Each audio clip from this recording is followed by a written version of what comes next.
everybody, and welcome to Vegan Proteins Muscles by Brussels Radio. This is Dani Taylor. And I'm Giacomo Marchese. And this is our first ever podcast. Woohoo!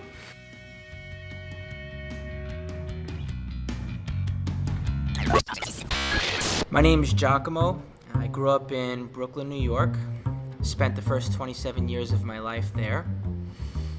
Fitness was something I definitely was interested in at a very young age, actually. My dad got me into playing baseball as a child, but I never really had a lot of confidence. It was helpful that my dad was our coach, and so that reinforced the interest in being active as I started to get older. Anyhow, when I got into high school, my conductor was also a champion bodybuilder, and they had just started a gym in high school. So he took me under his wing and got me into the sport, and then I stuck with it. I wanted to get into the tennis team, so I used lifting to get into sports in school. And then I took that with me, going on into my 20s. Eventually got into veganism because somebody close to me had a heart attack, and I wanted to help her. So I started to learn about ways that I could potentially be healthier and maybe reverse disease. And that stuck with me. And after going vegan myself and realizing it was helping me as an athlete, and I felt better, I also wanted to show others, and I connect with others. And connecting with others, I learned that there was an ethical side to it too. And anyhow, so that's pretty much what we do at our time is we find ways to connect with others and show them what we do. This podcast thing might work, and so here we are. Hi, I'm Dani Taylor, and I have been vegan for 12 years. I compete in figure as a vegan. I coach people online and in person, specifically vegans. I didn't grow up playing sports or being athletic by any stretch of the imagination. I actually grew up very overweight. I became vegetarian when I was 12 years old, but I was obese until I was 17. And then I became vegan strictly for ethical reasons, and I started losing a lot of weight and eventually decided to take up weightlifting because I wanted the bodies that I saw women who weightlifted had. So I decided that that's what I wanted to do. And over the past 8 years or so, lifting weights and being in the gym and fitness in general has become a huge part of my life. And we really do live, eat, and breathe the stuff that we're here to talk to you about today. So that's why we decided to do this. We have been looking for a way to get our thoughts and messages out to people. A lot of people ask us for advice and have questions for us and things like that, but we're really busy running veganproteins.com and PlantBuilt, and I'm not super comfortable in front of a camera for YouTube, but I really do think that there's a lot that can be talked about as far as being vegan and fit and strong and healthy goes, and it's really a dialogue that I want to open up for people. So that's sort of what we'd like to talk to you about. Okay, so what today's episode is going to be about is about getting through the holidays. The Thanksgiving is right around the corner. It's coming up this week in the United States anyway, followed by Christmas and then the New Year's, and a lot of people either completely lose sight of their fitness goals and their health goals, or they set fitness goals that never actually come to fruition. And we're just gonna sort of talk about ways you can avoid that, ways to keep your sights set on your goals, and things like that today. So Giacomo, why do you think this happens? Why do you think that so many people just sort of completely let go of their goals through the holidays? I think a lot of it has to do with timing. If you think about it, all of these holidays are lumped into the end of the year, right? And I mean, I've always found that being consistent is what's ultimately going to get you to your goals. Mm-hmm. But everyone looks for those quick results and just getting their feet wet with fitness and finding a way to stick with it. So how many people do you know say, oh, and I'm just going to enjoy myself, and this is what I'm supposed to do for the holidays, and they just go wild, basically, because New Year's coming along, and we can just change it all for the New Year's resolution. Like, what if people started before the holidays and stuck with it through the holidays and just made it a lifestyle, you know? Well, I mean, yeah, I think that that's the goal, is to keep training through the holidays. And I think of a lot of people who, 6, 7, 8 months of the year, they have a pretty solid routine, but come holiday season, it just all sort of derails. And I think there's a lot of reasons for that. One, I think people are busy. The holiday, like you said, is 3 holidays back to back, and people have so much to do. People have so much on their plate, so to speak, that fitness sort of takes a back seat to, getting out Christmas cards and cleaning the house so your extended family can come over for Thanksgiving or whatever. And I think that's part of the problem, is that fitness slips lower and lower on the priority scale. And I think that happens to everybody from time to time. But when it's happening for 6 or 7 weeks through the holiday, you can do a lot of damage in 6 to 7 longer. weeks. Yeah, or longer. I mean, I think what it really is mindset. I mean, it's on the priority scale before the holidays start. There are ways that you can definitely plan ahead.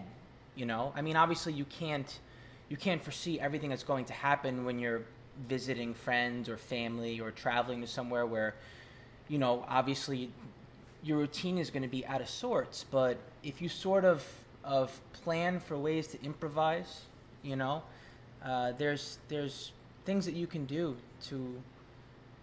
Yeah, I think that one of the best tactics for the holidays is to have a game plan. Always have a game plan. Like, know what you're going to allow yourself to do, what you're going to refrain from. I think a lot of people look forward to certain foods around the holidays. I particularly like pumpkin pie quite a bit. So I know that that's something that I'm going to eat on Thanksgiving or Christmas or whatever. I have these foods that I really, really love, and that's what I'm going to eat. I feel like a lot of people get into this mindset through the holidays of like, I must eat all the food now because I'm not going to see it again for another year. And I get it. These foods don't come around that often, but like, it's just food. If you really want pumpkin pie in March, it's not impossible to make a pumpkin pie in March. And this mindset of eat all the food now before you never see it again, I think that sort of comes from a place of like restricting yourself too much and putting too many limitations on yourself. And then once the food is all in front of you, people just sort of fly off the handle and, eat everything in sight and justify it as like, well, it's the holidays. That's what people do. Yeah, or I mean, there's this whole mindset of just save everything for dinner. That way you can eat as much as you want for dinner. But then they've been starving all day long, and by the time dinner comes, they're just gorging on sweets and desserts. When, if you want a snack during the day, have a snack. Have something small to tie you over. And the other thing is, I think that people definitely get dehydrated during the holidays. I mean, let's say, for example, if you have something to drink, I mean, that's going to dehydrate you even more. You have to drink. You mean alcohol? Yeah, exactly. Because I mean, that's pretty common, right? I mean, if there's ever a time where you're going to have a drink socially, it's going to be a family meetup or a holiday or whatnot. Maybe there are a lot of holiday drinks like spiced rum and eggnog and vegan eggnog. So that stuff adds up too. Actually, if you had to choose one over the other, I'd say, a cookie is going to be a lot more satiating than, a fruity cocktail. Well, I guess that depends on your family. I guess so. But yeah, I agree. I think a lot of people undereat throughout the day or the days leading up to it, thinking they're like making room or whatever for this big meal, and then they just end up overeating because your hunger hormones are high at that point. You allow yourself to go hungry for long enough, your hunger hormones are just yelling feed me to your body, and a lot of times, that they're still screaming, so to speak, even when you've actually reached a point where you're full, which is part of the reason why so many people overeat. Yeah, I mean, those hormones are being triggered by not sleeping, which is going to happen when you're stressed out and planning for holidays. Stress through the holidays in general is huge. People are so stressed out all the time, just worrying about every little thing through the holidays. And it is a stressful time. It's stressful with your time. It's stressful for your wallet. It's stressful all around. But stress takes a toll on your physical self quite a bit as well. So managing stress is really, really key to staying healthy through the holidays. You know, health isn't just about your six-pack. Health is about everything from the inside of your brain to the tip of your toes. So managing your stress is really, really important too. So I mean, how would somebody keep consistent and you know, what kind of foods would they eat rather than trying to save up their calories, so to speak, and then shooting themselves in the foot? I think one of the best things that you can do through the holiday season is to just maintain your routine in every way as much as you possibly can. If you're usually in bed at midnight and get up at 8 in the morning, do that. Keep doing that. If you usually work out in the morning when you first wake up, keep doing that. Do that straight through the holidays. Eat your normal foods. Maintain your routine as much as possible, because the damage that people do during the holidays, it's not really about the holidays. You don't have a big meal on Christmas and Thanksgiving and gain 20 pounds. It's not about the holidays. It's about everything in between the holidays. It's about the Christmas parties and the candy dish at the office that's full of Christmas junk, and the potlucks at Thanksgiving. It's all of the things in between that are what are going to derail you more than anything. So the more you can stay on your regular routine, the better off you're going to be come January 1st. And allow yourself some room and realize that you won't be able to stay, you know, you shouldn't be so regimented where, you know, maybe you'll wind up beating yourself up if you fall off your routine. Mm-hmm. And more importantly, find ways to improvise. And those are the things that you can do to plan ahead. Holidays, for example, gyms are notorious for shortening their hours during the holidays. So check. Right. Find out what those hours are. They're open and closed. Or say you know that you're going to be somewhere else, but you'd like to get some sort of exercise in. So it can be your regular routine. Find exercises you can do. Superset. Anything. Throw some supersets in to get as much working out in as you can in a shorter period of time. Exactly. Too, if you really are crunched for time. So, Giacomo, let's talk about Thanksgiving, since it's right around the corner. It's Saturday, so Thanksgiving's in 5 days or something like that. I know we sort of talked about this a little bit yesterday between the two of us. You've mentioned that you are planning on counting your food on Thanksgiving. So, why don't you tell me a little bit more about how you plan to do that? Because there's a few different approaches that you can take here that I would recommend, and we're both doing something a little different this year, so we're going to talk about that. Mm-hmm. Well, the way I usually go about my day and keeping consistent with that is to get a certain amount of protein, certain amount of carbohydrates, and a certain amount of fat in every single day, and fiber. And basically, it doesn't matter what I eat, really. I mean, yes, I try to eat foods that are more nutritionally dense, but if I want to fit something in, I can, is what I'm trying to say. And I want to fit Thanksgiving in that way, basically. Just make sure that it's within reason. I mean, I'm not trying to hit these numbers exact, but pretty much. So how do you think you're going to do that when you're like eating other people's vegan home cooking and you don't really know 100% what's in it? Well, you sort of get a feel for these things after a while, I think. The more that you keep track of what you're doing and you understand what you're eating, I think the easier it is to figure it out. Like, I mean, put it this way: if I'm eating an avocado, I know I'm eating a fatty meal. If I'm eating a piece of fruit, I know I'm eating a carbohydrate dense meal, and I can sort of eyeball that as well as the sizes of the portions. But you know you're not going to be 100% spot on. Probably not, and it's not really a big deal. I mean, it's one day, but if I sort of plan ahead in my mind, I know that I'm going to be within reach of my goals instead of just feeling like I'm totally derailed and I have no game plan whatsoever. So tell me about your game plan, Dani. For the past 2 years or so, I have counted my way through pretty much every single holiday, and it's mostly worked out. Obviously, I competed last year and figure I was prepping through the holidays, so I was pretty meticulous about what I ate during Thanksgiving and Christmas and New Year's, and it did work out. But for me, I feel like I'm so on point with everything that I eat every single day. I do the same thing as Giacomo. I also aim to get in a very, very specific number of carbohydrates, fat, protein, and fiber throughout my day.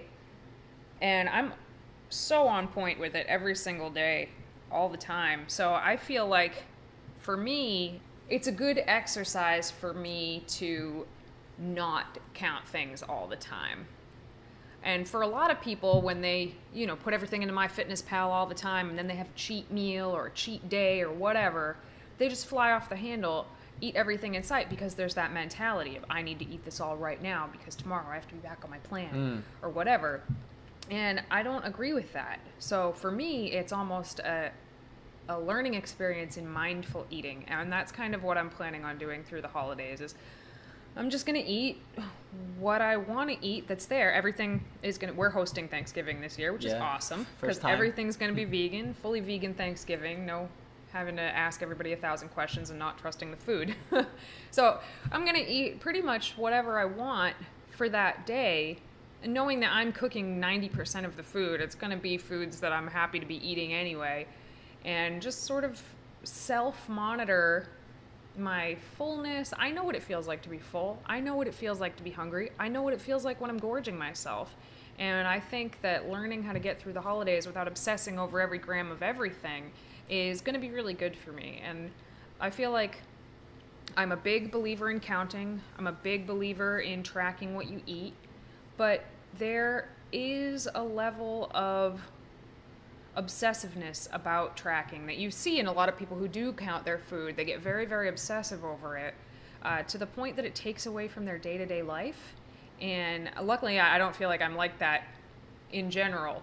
But it's just, I want to focus on my family. I want to focus on the holiday because that's what these holidays are really about. It's not about eating the most tofurkey and and things like that.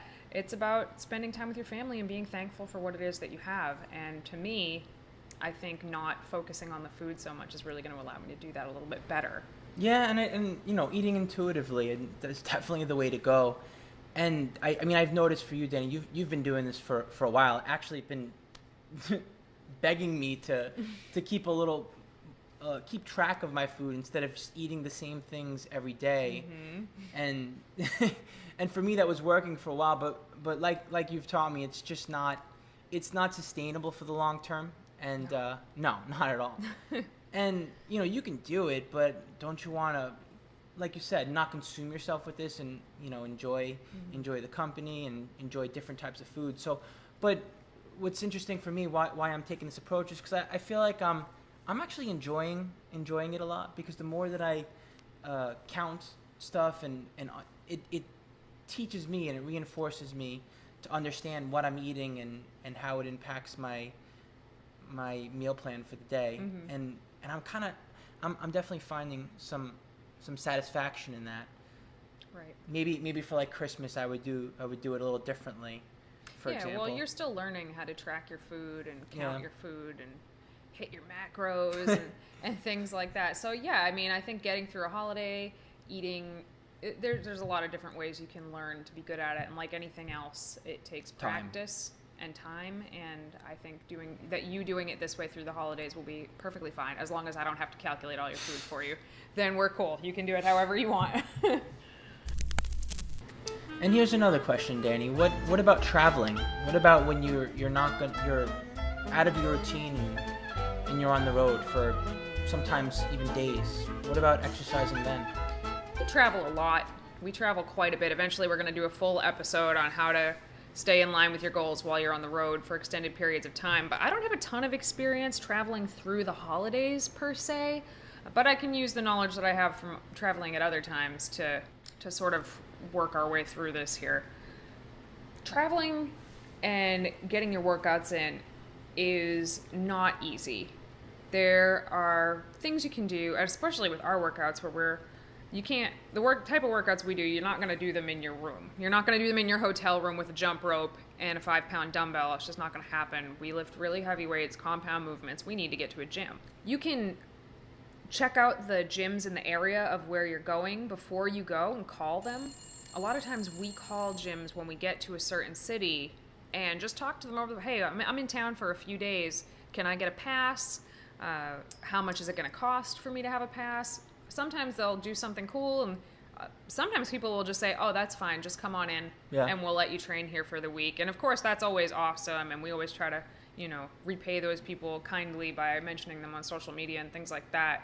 Other times people, they'll charge you $20 to come in for the week, and then you have access to the gym for the week. Again, like Giacomo mentioned before, gyms have odd hours during the holidays, so always check that out. If you're staying at a hotel, you're kind of running the gamut. When you're staying at a hotel, we always try to find a hotel with a fitness area, but we've seen some really scary fitness areas that are like a treadmill from 1963, and that's it, basically. Yeah, in a dingy yellow carpet. I mean, of course, you could always pay for a 4 or 5 star hotel, but I mean, not everyone can afford that, and we certainly can't. Yeah, some of the nicer hotels definitely do have nicer gyms, and we've seen some decent gyms at pretty middle-of-the-road hotels as well. But I'd say in general, we don't rely on hotel gyms. No, definitely not.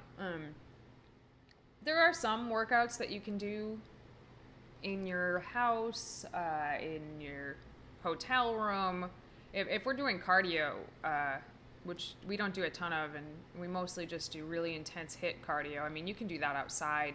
You don't need any equipment for that to do some sprints and as long as you don't fall in a manhole. Hill runs. As long as you don't fall in a manhole like I did last time.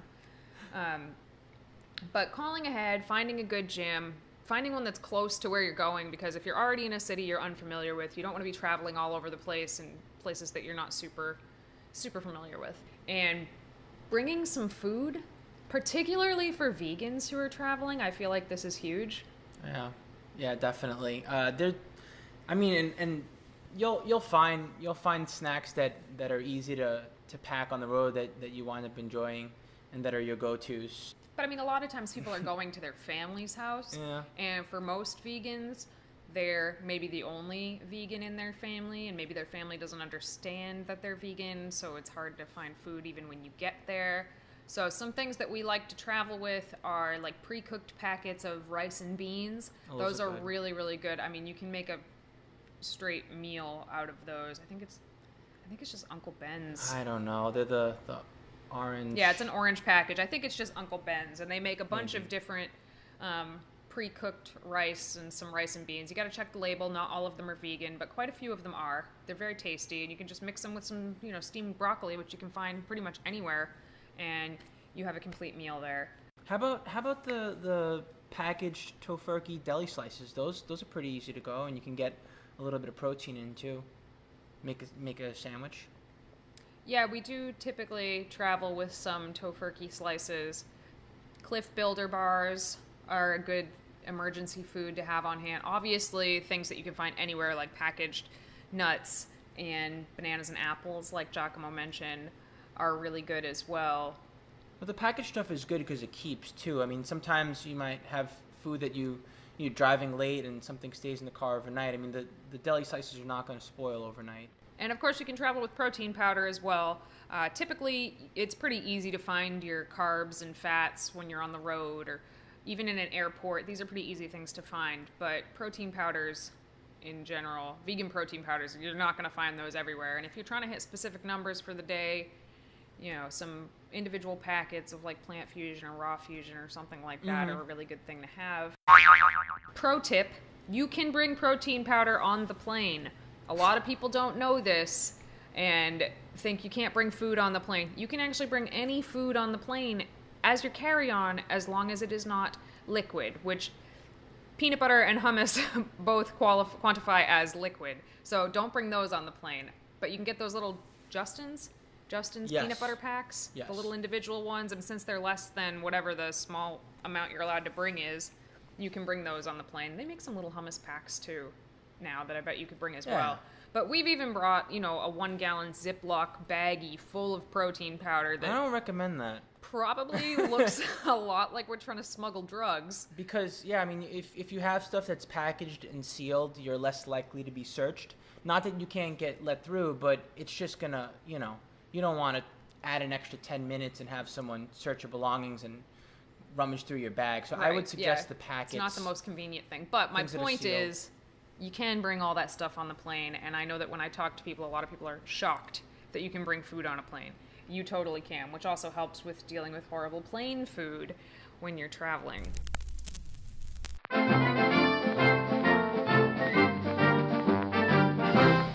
The next thing that we'd like to talk about is our Fit Find of the Week. There's a segment that we're going to try and do every week. And this week, they're the VersaGrips. VersaGrips Pro. VersaGrips Pro. So let's talk about what those are. I had heard about VersaGrips for a really long time, and basically they're kind of like wrist wraps that you would use for heavy deadlifts or heavy rows. They wrap around your wrist, and then there's a big tail hanging from it that you wrap the bar up in, and it just helps so you don't have to hold on so tightly with your hands. And I've been wanting to find them forever. And I've been telling you that they're useless because I didn't know how to use them properly. So, similar to plain wrist wraps, these wrap around your wrist, they Velcro on your wrist, and then there's a rubber flap that comes out. It's about as long as your fingertips or so. And unlike regular wrist wraps, they are super, super easy to grab the bar with.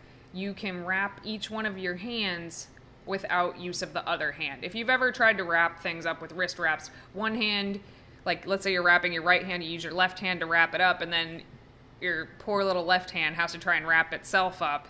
And it's just always hard and awkward and hard to get a good grip. But with the VersaGrips, you can very, very easily just hook that little rubber flap around. And because it's made out of rubber, it has a ton of traction. It doesn't need to wrap around 3 or 4 or 5 times. Just that little hook. And they're really easy to take on and off, too. Yeah. They don't dig into your wrists either like the other wrist straps. Yeah. That's pretty major, actually. I mean, I can't tell you how many times I've gotten ripped up skin just from putting the other wrist straps on. Not to mention in between sets, they're definitely a lot harder to hold on to. When we went to the Olympia, which was in September, we went to Las Vegas to see the Mr. Olympia, and they have VersaGrips had a booth there, and I tried them on, and I loved them, and we got them, and then Giacomo got a pair too, just probably so that he could prove me wrong and say they were terrible. But I was still skeptical. What do you think, Giacomo? Well, I gotta say, now that I actually know how to use them properly, they're indispensable. Especially helpful for back exercises when you want to take your biceps out of the your lift. forearms. And your forearms, for that matter. And it gives you a hook grip. Exactly. And with that hook grip, without your forearm and your bicep in the exercise, it's a lot easier to isolate and focus on the muscles in your back when you're training for hypertrophy specifically. Exactly. It doesn't take your biceps and forearms out completely, but it does take them out quite a bit to really, really focus on your back. And I wouldn't recommend this for powerlifters, because powerlifters, you can't use straps in competition, so why would you use them when you're training for a competition? Right. Powerlifters should be working on their grip strength. I mean, everybody should be working on their grip strength. Mm-hmm. But when you're specifically trying to build part of your body, like your back, and your main concern is not how much can I lift raw, these VersaGrips have been awesome. Also, I'm dealing with what they call medial epicondylitis, which is also called golfer's elbow. Do you play golf? No, I've never touched a golf club in my life, but Interesting. It's basically from holding onto the bar too tightly in a lot of exercises, and I've sort of pulled a tendon, and it hurts a lot, actually, so I have to be very careful. Any rowing, any pull downs, any curls, any elbow flexion whatsoever really hurts for me, and the VersaGrips have taken so much of that pain away. It still hurts a little bit. Yeah, I mean, it's the nature of the beast, too, because when you're training your muscles and your joints and your tendons and your ligaments all at the same time, your muscles are going to grow a lot faster than your joints can support, and so eventually they're going to start to ache. Right, and stretching, foam rolling, mobility work, that all helps. Right. But once it's happened, it doesn't just go away. So this has allowed me to, the grips have allowed me to train through this without making it worse at all. And probably the best thing about them is they're not leather. So many gloves, so many straps, so many things that we look at that are gym equipment are made with leather, and these are not. So they get the vegan seal of approval. We absolutely love them. Moving on to our Q&A. We're going to try and take a few questions from Facebook, Instagram, and Twitter every week and answer them for you on the radio. So this question comes from Facebook. Guy named Nathan says, a bit confused about the meaning of Brussels in this context, meaning in Muscles by Brussels. Care to explain? I am a vegan from Belgium. Its capital is called Brussels. Googling for Brussels only turns up that as a meaning. So for me, it would be awesomely appropriate, but I feel I am missing some other meaning here. So Giacomo, what does Muscles by Brussels mean? That's actually a pretty funny question. Well, I honestly didn't realize that the word Brussels is regional. I just assumed that was the name of the vegetable. Yeah. Apparently, Brussels are called sprouts in the land of Brussels. Just sprouts. Just sprouts. Yeah. So when we say mussels by Brussels, we mean mussels built by Brussels sprouts or vegetables, or just mussels Yeah. built by being vegan. That's what we're saying. We also didn't know. I didn't know until after we sort of came up with the slogan and had shirts printed that mussels from Brussels is Jean-Claude Van Damme. yeah, why?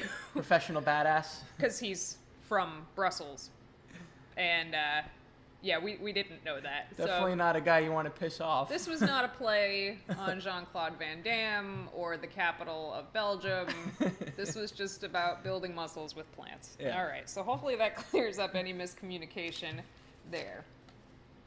Our next question is from Nick9Doors on Instagram. Danny, is it possible to train for a competition without a trainer? Is it possible to train for a competition without a trainer or a coach? Yeah, it is possible. There are lots of people who have trained for competitions completely by themselves, and some people are successful with it. I don't particularly recommend it, especially not for first-time competitors. We're talking about bodybuilding, figure, bikini, physique shows specifically here. I'm assuming that's what they would be asking me. I wouldn't recommend it for a first-time competitor. There's a lot that goes on behind the doors of competing that you wouldn't actually know until you go through the process yourself. You can create your own workouts, you can create your own diet, but the number one reason that you would probably want a coach, at the very least for your first time competing, is because the amount of second guessing that you will do of yourself and your body on the way to the stage, it will absolutely make you crazy. Part of the reason that you pay a coach is to keep their eye on you and you trust them to keep you on the right path. If you're trying to figure that out for yourself, you can completely drive yourself crazy. It's almost impossible to be objective when it comes to analyzing yourself. I don't care how much you know. I mean, we are coaches, and we have a coach for that very reason. Even coaches have coaches. Not only so that we don't have to think about what we're doing, but like you said, so we don't have to second guess ourselves. And especially for first time competitors, if nothing else, just so that you know what the protocol is for competing. Like for example, my very first show, which a lot of people don't know about, I didn't realize that as a bodybuilder I needed to do a routine. I just thought that I would go on stage and strike a pose or 10 and then walk away and hopefully with a trophy, but knowing that I was happy I did it. So I got to the show, and after we did our pre-judging, which is where everyone is poses and whatnot, the show promoter said, okay, so just come back tonight for your routine, because I wanted to know. I was like, when is everyone going to get their awards? I said, what do you mean routine? You have a song, you know. Oh, and can I have your song? What? A song? I was like, I thought this was a bodybuilding show. I thought I just had to flex my muscles. Okay, well, that just makes you an idiot. Granted, we'll give him this. It was before the internet was really a thing. That's true. This was... It's not like he just knew from being online. What, 13 years ago? But aside from even that, there's things like that. You don't know how the schedule's going to run. You don't know what your tanning protocol is. But, what's the expediter? I mean, all sorts of things. But more than anything, even leading into the show, people don't understand that different categories are looking for very specific things, and a lot of people, men and women, I work more with women, but I've seen it in both men and women. They just think that they're going to diet down and step on stage and win a trophy, and it's like, no. You need to have the muscle, you need to have it in the right places, because judges are looking for a very specific shape, and that's the shape you need to build in this bodybuilding competition.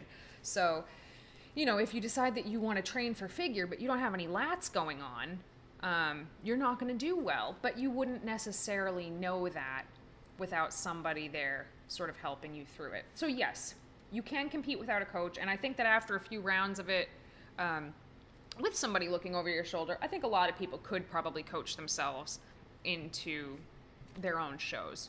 Because you learn your body and you learn how to get there and all that stuff. But in general, for your first time, I highly recommend having a coach. Definitely. All right, our next question comes from Instagram. Knit Pearly asks, what are the costs involved in competing? What are the costs involved in competing? Are we talking money over here or sacrifice? Yes, money. I'm sure they're talking about money. Yeah, let's see. It's expensive. It's really expensive.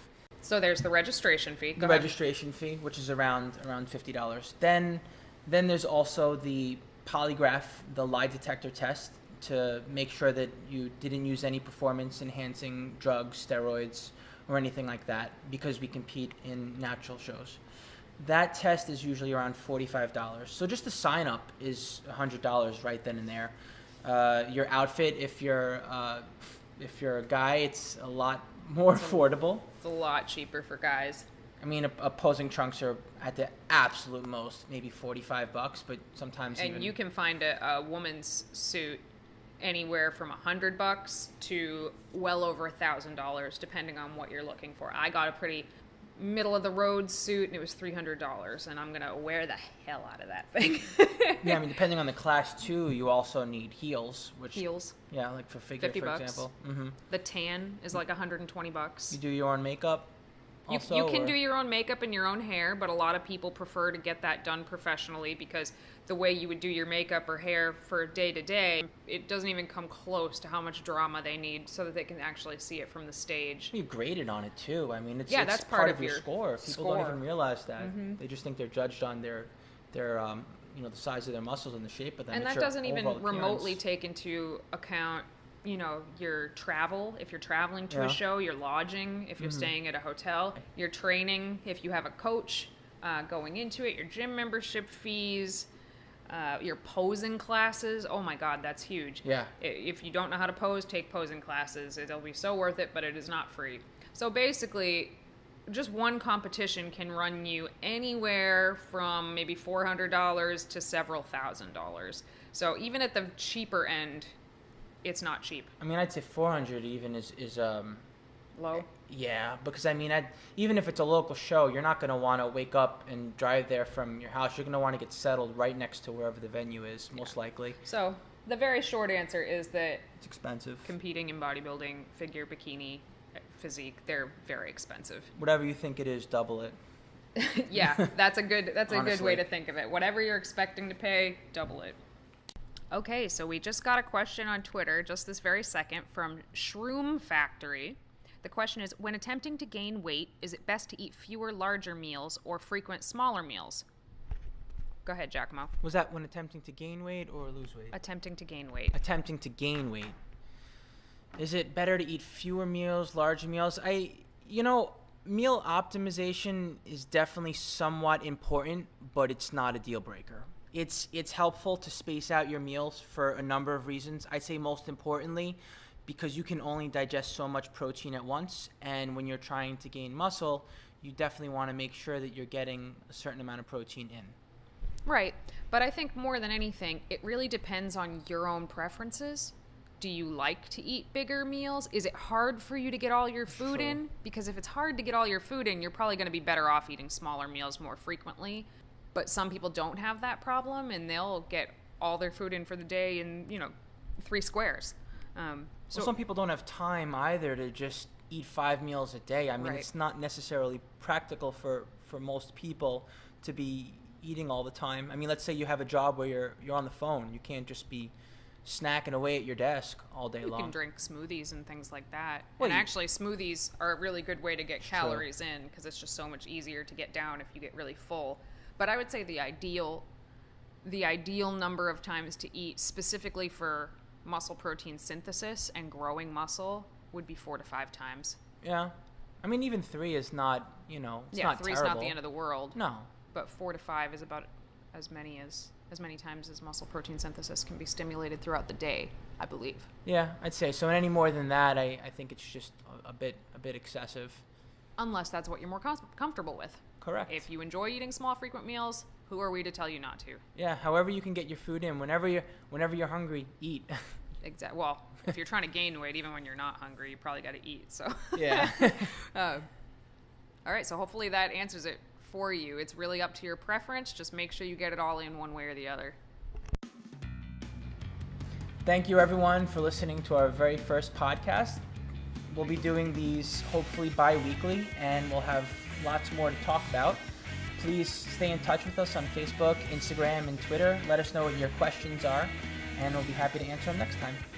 If there's any topics that you'd like to hear us cover, feel free to let us know on any of those places that Giacomo just mentioned. There's a lot that we want to share with you. We just want to know what you guys want to hear. So get in touch with us, and thank you so much for listening to our first podcast.